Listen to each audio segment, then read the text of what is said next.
Okay, this is a cast of an Ishi point, and I'd like to demonstrate how to do this type of notching today. What it is, it's a narrow entry type of notching, and Ishi did a lot of different point styles. This is the one he's most famous for, and when you think of an Ishi point, this is the one that most folks think about. So we're going to kind of demonstrate that here in a little bit. Here's another shot of an Ishi point. I'll give you a close-up showing how narrow the notches actually were. Ishi used a nail, I believe, to do his notching. I'm going to use a horseshoe nail, and we'll show you the tools here in a few minutes. Here's a few more examples of narrow entry notched points. These are some of mine that I've made over the past few years. I used to do a lot of this a few years ago, and I've kind of gotten away from it, but it's a challenge to see just how narrow you can actually get these notches. This is actually a Wintu style right here. This is made from mook jasper. And this is more of an Ishi style. This is gemfield jasper from Nevada. This is Burlington shirt. This notch right here, I was challenging myself to see how narrow I could go. I actually used feeler gauges to see just what the gap was right there. It's 1/32 of an inch. That's as narrow as I've ever gone. I've done that a few times, but more typically they'll be around 1/16 of an inch. And it's a real challenge to try and do that. The narrower the entry to the notch, the more flakes you're going to have to remove to actually get into the point to where you can expand it out. And I'll show you that in a little bit here. Here's a few more examples of narrow entry notches. In this case, these are eccentrics, and it's just a lot of fun to make these little narrow entrances here and then expand it out and come up with different types of designs, and I like doing that.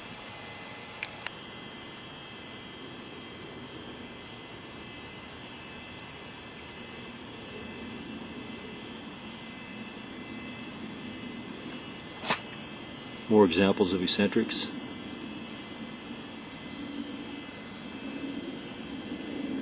Really narrow notch there.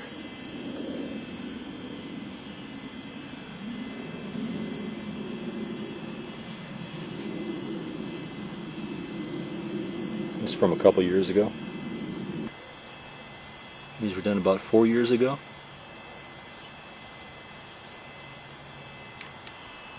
These are my notching tools right here. I like to use two different sizes of notching tools. They use horseshoe nails, and I have one that's really sharp and the other one that's quite a bit duller.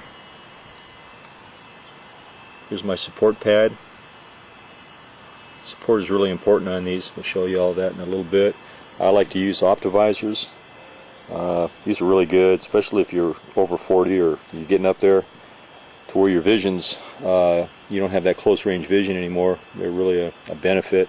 I'd recommend these even to a younger napper because you can just see so much better, and the placement of the tool tip is really critical when you're going into narrow entry type notching.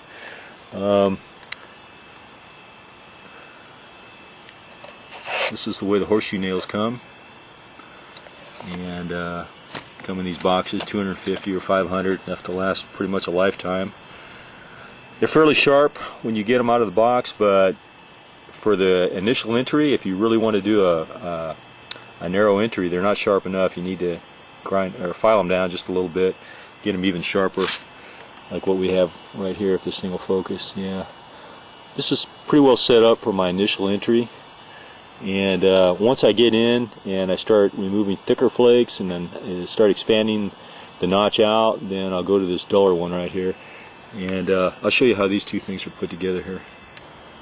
Alright, here's how they go together.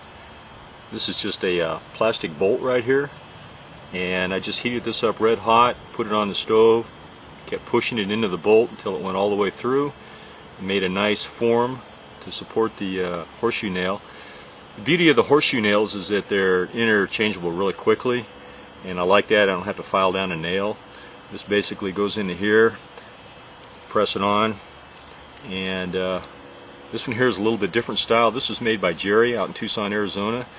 he makes some really nice tools, and he saw my tool and came up with this idea. It's really nice. That fits right in there like that. This little wooden insert goes over that, and this copper cap goes over the whole thing here. And I got to push it on with something here to get it all the way on there. And that's basically how those work.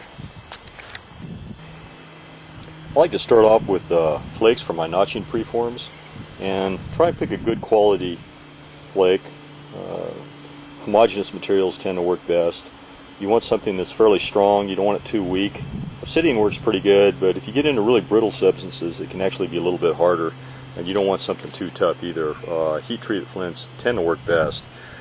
The main thing on these, I'm going to put my hand behind it so it'll focus here, is when you're making them, you want to get the basal area as thin as you can, because that pretty much determines just how narrow you can go on the notch. Let's see if I can show you this here. The thinner you can get this area right in here, the narrower you'll be able to make that actual notch entry. So that's really important. If you have a thick base, there's just no way that you can make a really narrow entry. I'm going to go ahead and make a preform, and then I'll show you a close-up of it before we get started, and we'll go from there.